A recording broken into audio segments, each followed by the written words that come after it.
आज का व्लॉग मैं स्टार्ट कर रहा हूँ वृंदावन की कुंज गलियों से। राधे राधे दोस्तों, मेरा नाम है AK शांडेले और बहुत बहुत स्वागत है आप सभी लोगों का मेरे इस नए व्लॉग में। दोस्तों आज है 30 अप्रैल का दिन और आज ही के दिन है अक्षय तृतीया। दोस्तों अक्षय तृतीया हिंदू धर्म में, सनातन धर्म में बहुत ही खास और बहुत ही अहम है, क्योंकि इसी दिन होते हैं श्री बांके बिहारी जी के चरण दर्शन। और उनके चरण दर्शन की अभिलाषा लेते हुए इन वृंदावन की कुंज गलियों से गुजरते हुए हम जा रहे हैं सीधे श्री बांके बिहारी मंदिर में, श्री बांके बिहारी लाल जी के चरण दर्शन करने। क्योंकि दोस्तों बांके बिहारी लाल जी के चरण दर्शन साल में सिर्फ और सिर्फ एक ही बार होते हैं, वो भी अक्षय तृतीया को। मैं आपको बता दूं कि अक्षय तृतीया का बहुत ही बड़ा महत्व है सनातन धर्म में और हम हिंदुओं के लिए, जो कि आप सभी लोगों को जानना बहुत ज़रूरी है। दोस्तों आज ही के दिन साल में एक बार होते हैं बिहारी जी के चरण दर्शन और बहुत ज़्यादा तादाद में भक्त लोग बिहारी जी को चढ़ाते हैं पाजेब भी। और आज ही के दिन भगवान श्री विष्णु जी के छठे अवतार कहे जाने वाले श्री परशुराम जी का जन्म दिवस भी है। और कुछ कथाओं के अनुसार तो ये भी कहा जाता है कि अक्षय तृतीया वाले दिन ही माँ गंगा स्वर्ग से उतरकर धरती पर आई थीं।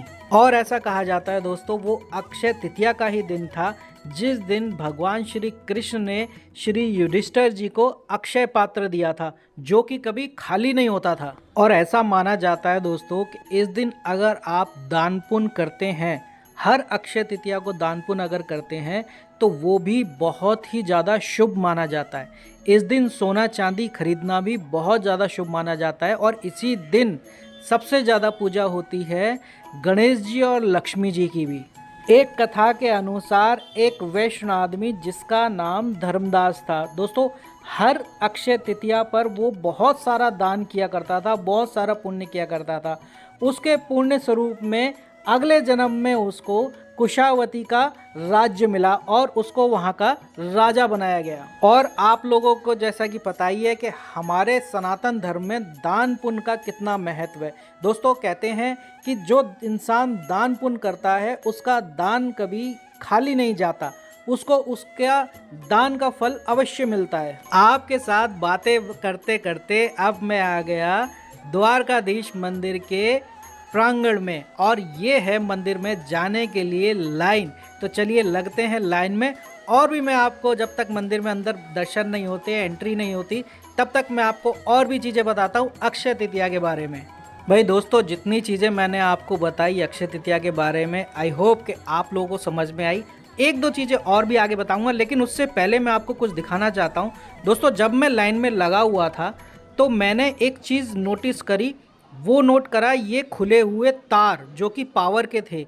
और अगर किसी भी इंसान को यहाँ पर करंट लगता तो उसके साथ साथ बहुत सारे लोगों को यहाँ पे करंट लग सकता था। तो ये व्यवस्था यहाँ के प्रशासन को देखनी चाहिए कि इस तरह के खुले तार ना रखें। तो चलिए वीडियो में बढ़ते हैं आगे और अक्षय तृतीया के बारे में आपको एक दो चीज़ें और बताता हूँ। दोस्तों ऐसा माना जाता है कि अक्षय तृतीया के दिन अगर आप कोई व्यापार शुरू करते हैं या कहीं निवेश करते हैं यानी इन्वेस्टमेंट करते हैं, और यदि आप कोई भी शुभ कार्य करते हैं तो उसके लिए अक्षय तृतीया का दिन बहुत ही ज़्यादा शुभ माना गया है। और यहाँ पर हम कर रहे हैं मंदिर में अंदर जाने का इंतज़ार। दोस्तों मंदिर में अंदर जाते ही हमें पता चला कि यहाँ पर कोई VIP आया हुआ है, उस कारण इतनी भीड़ जो है यहाँ जमा हो गई, आप लोग देख सकते हैं।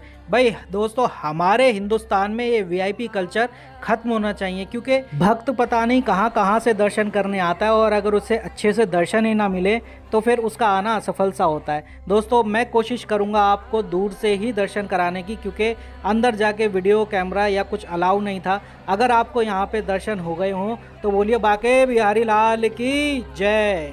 और क्योंकि मंदिर में आज भीड़ बहुत है तो हमें इसी तरह से दूर से दर्शन करके ही मन भरना होगा। दोस्तों दर्शन करने के बाद मैं निकल जाता हूँ गेट से बाहर और हमें दिखते हैं ऐसे महात्मा जो कि वृंदावन और मथुरा की धरती पे आप लोगों को बहुत देखने को मिलेंगे और जगह जगह पूजा पाठ करते हुए आप इन्हें ईजिली देख सकते हैं। अब भाई बाहर निकलने के बाद मेरे साथ समस्या ये हुई कि मैंने एंट्री करी थी मंदिर में 1 नंबर गेट से, लेकिन मुझे निकाल दिया गया 4 नंबर गेट से। अभी समस्या मेरे सामने ये थी कि मेरा बैग और मेरा हेलमेट वहीं 1 नंबर दुकान पे जहाँ से मैंने प्रसाद के रूप में पेड़े लिए थे वहीं रखे हुए हैं। अभी मुझे घूम के दोबारा परिक्रमा मार्ग से होते हुए वापस 1 नंबर गेट पे आकर अपना सामान लेना होगा। तो चलिए चलते हैं और इसी बीच जो भी दुकानें दिखेंगी, जो भी रौनक दिखेगी, आपको दिखाता चलता हूँ। भाई दोस्तों, बहुत ज़्यादा चांसेस होते हैं कि जो भी नया बंदा वृंदावन बांके बिहारी जी मंदिर घूमने आता है तो वो गुम हो जाता है। ज़्यादातर लोग गुम हो जाते हैं क्योंकि घुसते किसी गेट से हैं और निकलते किसी गेट से हैं। भाई इतनी सारी भीड़ होती है, तो यहाँ पर प्रशासन ने कई गेट जो हैं वो खोल रखे हैं एग्ज़िट के लिए। तो चलिए चलते हैं, दिखाता हूँ आपको। अब ये थोड़ी सी दुकानें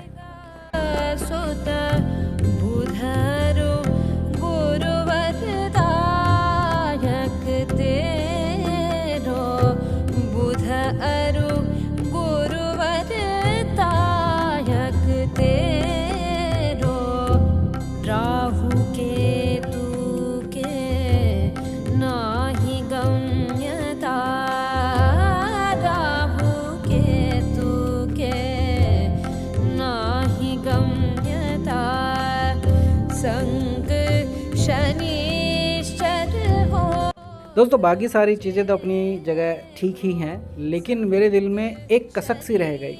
कसक इस चीज़ की कि मैं बांके बिहारी जी के दर्शन करने आया और मैं मन भर के दर्शन भी नहीं कर सका। हालांकि ऐसा नहीं है कि मैंने दर्शन नहीं किए, दर्शन मैंने किए, लेकिन बांके बिहारी जी की सिर्फ एक झलक मुझे प्राप्त हुई, क्योंकि वहाँ पर जब हम पहुँचे तो कोई वीआईपी दर्शन कर रहा था। इसी कारण वहाँ पे प्रशासन ने, मतलब पुलिस वालों ने, बहुत सारे लोगों को रोक रखा था ताकि उनके लिए जगह बनी रहे। और जब वो दर्शन करके निकले तभी बहुत सारी भीड़ को अंदर छोड़ दिया गया।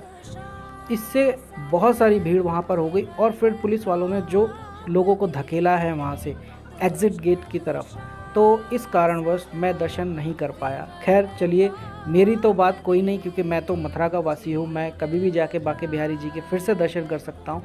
लेकिन ये सोचिए कि जब कोई बंदा बाहर से आता है बांके बिहारी जी के दर्शन करने और अगर उसको ऐसा महसूस हो जैसा मैं महसूस कर रहा हूँ, तो सोचिए कि उसके दिल पे क्या बीतेगी। इतना खर्चा करके वो अपने आराध्य से, अपने बांके बिहारी जी से मिलने आया है और उनके दर्शन भी उसको मन भर के ना हो पाए, तो वो अपने आप को ठगा सा महसूस करेगा।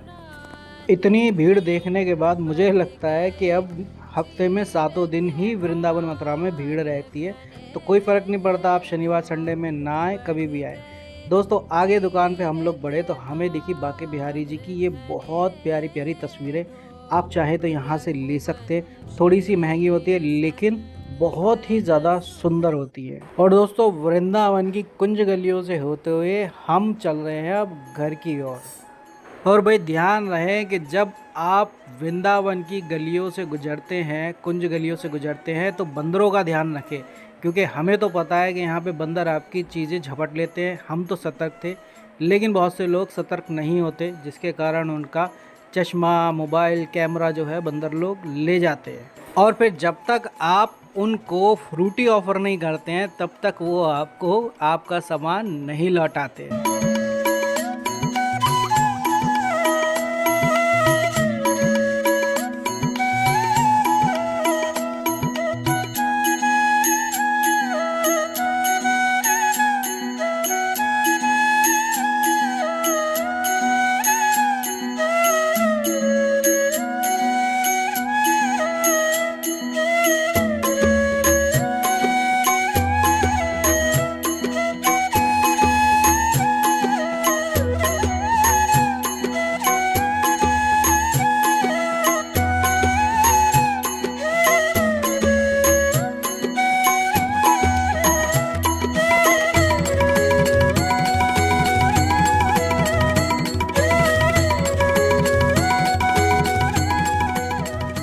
तो भाई ये था आज का मेरा वीडियो, जो था अक्षय तृतीया पे। वीडियो कैसा लगा हो कमेंट के माध्यम से ज़रूर बताइएगा। अगर चैनल पे पहली बार आए हो तो सब्सक्राइब कर लीजिएगा। मिलते हैं नेक्स्ट वीडियो में, तब तक के लिए आप सभी को राधे राधे।